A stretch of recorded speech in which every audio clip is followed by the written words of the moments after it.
سرکار کے لیے جو کر جائیں گی تر جائیں گی، بلکہ جس نے سرکار کی ناموس ختم نبوت کا دفاع، نبی کی عزت کا دفاع، حضور کی عزت کا دفاع نبی کی حیثیت سے نہیں کیا، اللہ تو اس کو بھی نواز دیتی ہے۔ حضور کے تمام چچاؤں میں ایک حضرت عباس مسلمان ہوئے، ایک حضرت حمزہ مسلمان ہوئے۔ حضرت عباس وہ ہیں جنہوں نے حالت کفر میں محمد سے وفا کا اظہار کیا، مینا کی گھاٹی میں مدینہ سے آنے والوں سے کہا تھا کہ اگر تم حضور کو لے جانا چاہتے ہو لے جاؤ، لیکن یاد رکھنا یہ ذات ایسی ہے تمہارے ساتھ چلی گئی تو مکہ کے کافر اور عرب تمہارا دشمن بن جائے گا، دشمنی میں بڑھ کر میدان سجا سکتے ہیں، اگر ان سے وفا کر سکتے ہو لے جاؤ، ورنہ عباس کا قبیلہ باقی ہے، قبیلے نے ساتھ چھوڑا تو عباس باقی ہے، عباس اپنے بھتیجے سے وفا کرے گا، ان کا دفاع کرے گا۔ حضرت عباس نے حضور پاک صلی اللہ علیہ وسلم سے اظہار وفاداری کیا، حالت کفر میں، اور نبی کی نسبت سے نہیں، بھتیجے کی نسبت سے، خاندانی خونی رشتے کی وجہ سے اللہ نے حضرت عباس کو ایمان عطا کیا ہے۔ حضرت حمزہ نے حضور کی عزت کی حفاظت کی، ابو جہل کے مقابلے میں آئے، اور ایمان کی وجہ سے نہیں، نبوت کی وجہ سے نہیں، اس وجہ سے کہ دوست ہیں، بھتیجے ہیں، بھائی کے بیٹے ہیں، خاندانی شرافت، خاندانی نسبت کی وجہ سے، یاری دوستی کی وجہ سے حضور کا دفاع کیا، اللہ نے حضرت حمزہ کو ایمان عطا کیا ہے۔ ابو لہب نے پتھر اٹھایا، حضور کو مارنے لگا، سگا چچا ہے، انجام دیکھی کیا ہوا۔ اور سیدہ صفیہ نے حالت کفر میں اپنے بھائی ابو لہب کے ہاتھ سے پتھر لیا ہے، زمین پہ پھینک کے کہا ہے کہ تو میرے بھائی کے بیٹے کو پتھر کیوں مارتا ہے، محمد کو پتھر کیوں مارتا ہے۔ سیدہ صفیہ نے حضور سے حالت کفر میں محبت اور وفاداری کا اظہار کیا، وہی نسبی تعلق کی وجہ سے اللہ نے سیدہ صفیہ کو ایمان عطا کیا ہے،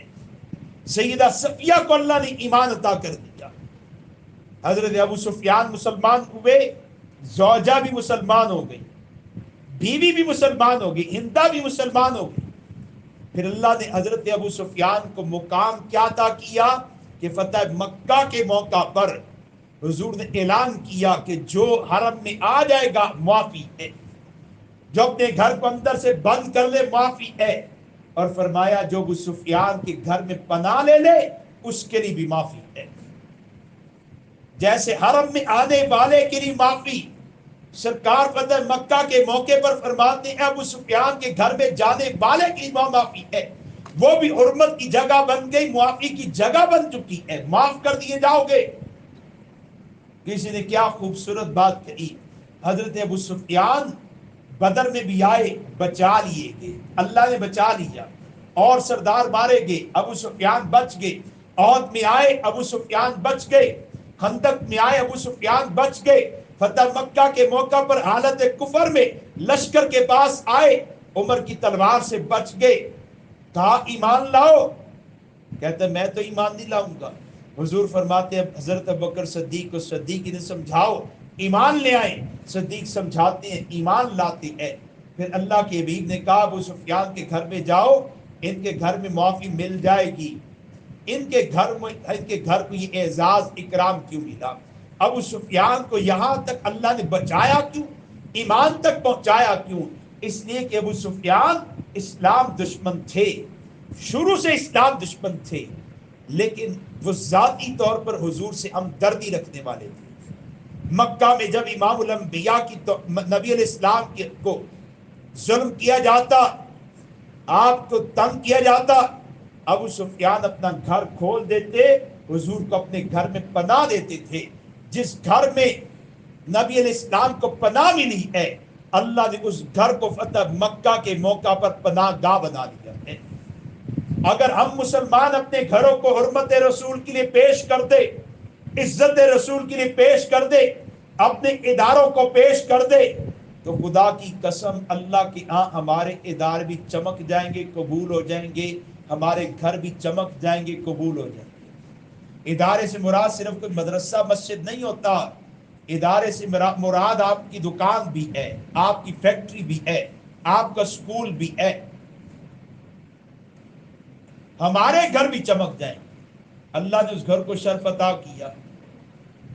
ابو سفیان حالت کفر میں نبی سے وفا کرتے ہیں, اللہ نے ابو سفیان کو ایمان عطا کیا. ہم حالت ایمان میں نبی سے وفا کریں گے تو اللہ تعالیٰ ہمیں بھی بہت کچھ عطا کر دیں گے. دنیا میں ایمان سے بڑی دولت کوئی نہیں ہے. محمد سے وفا کی وجہ سے اللہ ایمان کی دولت عطا کر دیتے ہیں. جب حضور طائف سے واپس آئے تھے, مکہ والوں نے نکالا تھا تو آپ طائف چلے گئے تھے. طائف سے واپس آئے, مکہ میں داخل ہونا چاہ رہے ہیں, لیکن مکہ والے برداشت نہیں کر رہے, تو حضور نے مختلف لوگوں کے پاس پیغام بھیجا, مجھے پناہ میں لے لو, مجھے پناہ میں لے لو, پناہ دو مجھے. تو ایک صاحب نے پناہ دی ہے, اپنے بیٹوں کے ساتھ آیا, حضور کو پناہ دی ہے. پھر بدر میں جب مسلمانوں کو فتح ہوئی اور لوگ یہ کافروں کو قیدی بنایا گیا, تو حضور نے فرمایا کہ اگر میں نام بھولا, فرمایا کہ اگر وہ سردار آج زندہ ہوتا,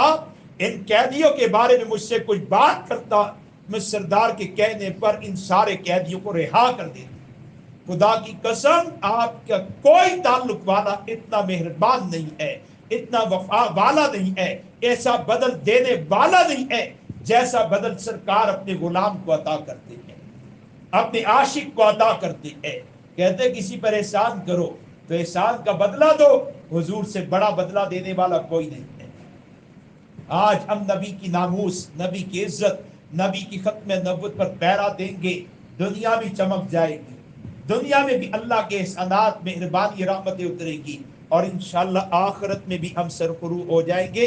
آخرت کی کامیابیوں کو بھی پا لیں گے. اللہ کریم ہمیں نبی علیہ السلام کی سیرت کو پڑھنے کی توفیق عطا فرمائے, سیرت کو سمجھنے کی توفیق عطا فرمائے, سیرت کو اپنانے کی توفیق عطا فرمائے, سیرت طیبہ کو پھیلانے کی توفیق عطا فرمائے. حضور علیہ السلام کی عظمت, نبی علیہ السلام کا مقام ہمارے دل میں اتار دے, نبی کی محبت عاشقانہ رنگ میں ہمارے دل کا حصہ بنا دے. سرکار کے جتنے حقوق ہمارے ذمے ہے, اللہ ان تمام حقوق کو ادا کرنے والا بنا دے, اور نبی علیہ السلام کی عزت و ناموس, نبی علیہ السلام کی ختم نبوت کے دفاع کے لیے ہمیں روشن, بیدار, جاگتا ہوا کردار ادا کرنے کی توفیق عطا فرما دے, کہ ہم نبی کی ناموس ختم نبوت کی دفاع کے لیے ہم صرف برائے نام نہ جڑے, صرف نسبتوں کے لیے نہ جڑے, بلکہ عملی طور پر نبی کے وفادار بن جائیں, ختم نبوت کے محافظ بن جائیں, جہاں تک وہ ختم کا پیغام پھیلانے والے بن جائیں. ہمارے مالوں کو اللہ قبول فرما لے, اولادوں کو قبول فرما لے, صلاحیتوں کو قبول فرما لے. جو بہنیں ختم نبوت کے حوالے سے کام کرنا چاہتی ہیں, یہاں پہ حضرت پیر